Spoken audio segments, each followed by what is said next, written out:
Assalamualaikum warahmatullahi taala wabarakatuh. Saya Muhammad Rashid Gani, NEM 121407006. Di sini saya akan menjelaskan mengilustrasikan pohon dakwah.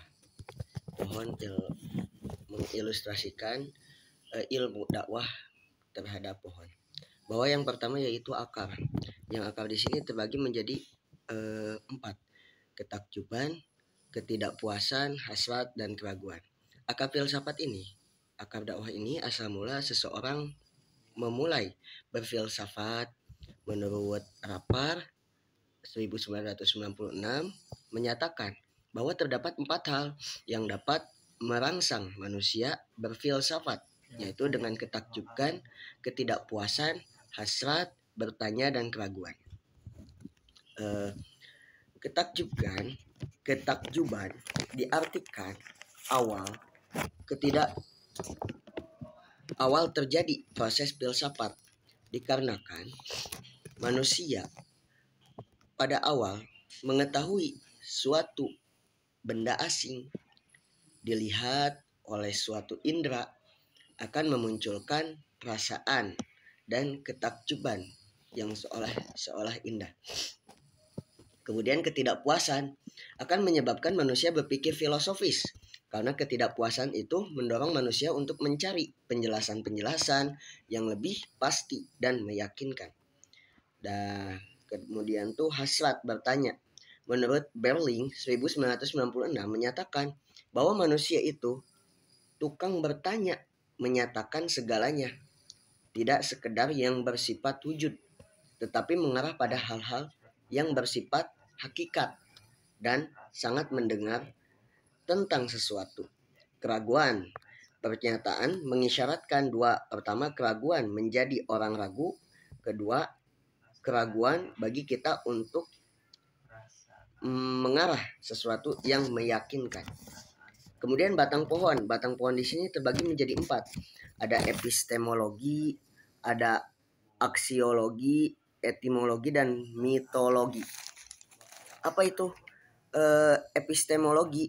Epistemologi, ilmu dakwah pada dasarnya meliputi pembahasan yang berkaitan dengan seluk-beluk pengetahuan ilmu dakwah, mulai dari hakikat dan asal-usul ilmu dakwah, landasan, sumber-sumber ilmu dakwah, metode pembangunan ilmu dakwah, unsur-unsur ilmu dakwah, dan seterusnya. Dilanjut, batang aksiologi dakwah. Bahwa istilah aksiologi berasal dari bahasa Yunani, yaitu aksios yang berarti nilai dan logos, yang berarti ilmu atau teori aksiologi berarti ilmu atau teori ilmu tentang nilai, terutama berhubungan dengan akidah, etika, moral, dan penilaian norma terhadap pengambilan keputusan tindakan, termasuk dalam mencari mengembangkan ilmu pengetahuan. Batang metodologi dakwah yaitu antara ilmu dakwah dan komunikasi. Suatu ilmu pengetahuan tentunya memiliki metode untuk pencapaian kebenaran ilmu. Begitu ilmu dakwah, ilmu yang menjadikan objek kajiannya adalah agama Islam yang memanfaatkan perhatian pada kegiatan masyarakat Muslim dalam menyebarkan ajaran agamanya, menganggap berbagai seluk-beluk tentang dakwah.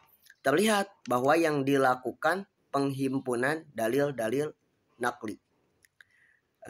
Terus di sini saya akan menjelaskan nomor yang kedua, bahwa hakikat pesan dakwah. Dakwah Islam adalah upaya yang dilakukan secara sadar untuk mengajak umat manusia ke jalan Islam yang rahmatan lil alamin.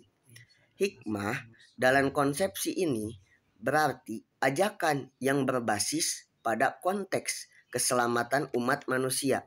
Hikmah seringkali diikuti dengan kebijakan, yang berarti bahwa hikmah tentu mengandung dimensi bijak, yaitu mengajak masuk ke dalam Islam dengan perdamaian dan keselamatan, bukan mengajak masuk ke dalam Islam dengan keraguan dan ketakutan. Pesan dakwah dengan demikian merupakan pesan perdamaian dan keselamatan. Tersebut mengajak ke arah keselamatan dan perdamaian adalah sesuatu yang sangat logis. Hakikat manusia tertinggi adalah kerukunan, keharmonisan, dan keselamatan. Kemudian saya akan menjelaskan nomor yang ketiga, yaitu 3 sendi-sendi dakwah bil hikmah. Yang pertama itu ilmu. Ilmu merupakan sendi terpenting dari hikmah sesuai firman Allah dalam surat Muhammad ayat 19. Bismillahirrahmanirrahim. Fa'lam annahu la ilaha illallah wastaghfiru li dambika walil mu'minina wal mu'minat fallahu ya'lamu mutaqabbalakum wa masumikum. Yang ayat ini memberikan sinyal bahwa ilmu merupakan hal pertama yang diprioritaskan, dan ilmu yang lebih utama ialah berilmu dengan Allah sebagai yang ilah yang disembelih. Yang kedua, sendi yang kedua itu sabar.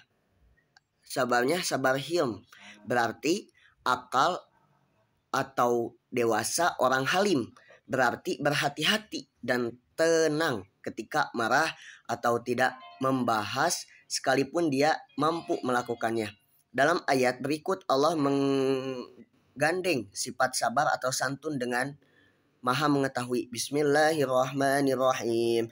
Liwakhilannahum mudkhalan yardawnahu wa innallaha la'imun halim. Yang artinya sesungguhnya Allah akan memasukkan mereka ke dalam sesuatu tempat surga yang mereka menyukainya, dan sesungguhnya Allah Maha mengetahui lagi Maha penyayang. Kemudian sendi yang ketiga itu tidak tergesa-gesa. Al-ana'ah. Al-ana'ah ialah melangkah pasti dengan tidak tergesa-gesa, berhati-hati. Sifat al-ana'ah ini perlu dimiliki oleh setiap dai dalam menyampaikan dakwah, dengan terus berhati-hati dalam berkata dan bersikap. Jadi nomor 3 itu ada 3, yaitu yang pertama sendi ilmu, yang kedua sendi sabar, yang ketiga sendi tidak tergesa-gesa. Nomor keempat, perbedaan etika dan akhlak menurut filsafat dakwah. Bahwa etika dakwah diartikan sebagai ilmu yang mempelajari aspek-aspek mendalam dan komprehensif dari perbuatan dakwah, keharusan dalam berdakwah, keputusan tindakan dalam berdakwah, pertanggungjawaban moral dalam berdakwah, keputusan tindakan dalam berdakwah, pertanggungjawaban moral dalam berdakwah. Secara filosofis, etika dakwah dapat diartikan sebagai cabang filsafat yang mempelajari secara kritis perbuatan-perbuatan dakwah, bagaimana seharusnya berdakwah dan apa yang harus dimiliki pelaku dakwah agar kegiatannya berjalan baik. Akhlak filosofi Muslim mempersiapkan bahwa akhlak merupakan sifat-sifat dasar yang tertanam, kokoh, dan mewarnai tingkah laku seseorang dengan sifat-sifat dasar tersebut. Kemudian muncul perlakuan spontan melalui pemikiran atau pertimbangan yang berkepanjangan. Jadi perbedaannya akhlak dan etika, bahwa akhlak tolak ukurnya itu dalam Al-Quran, Sunnah, dan Ijma.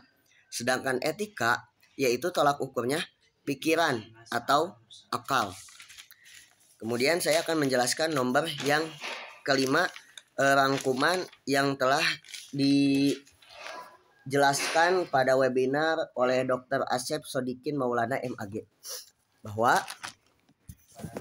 yang dapat saya simpulkan oleh pembicara beliau, pemateri beliau, yaitu ilmu dakwah dan ontologi keilmuan, bahwa cabang ilmu yang dihasilkan oleh sebuah epistemologi tidak akan mencapai status ilmiah yang sah kecuali status ontologi objeknya jelas dan diakui.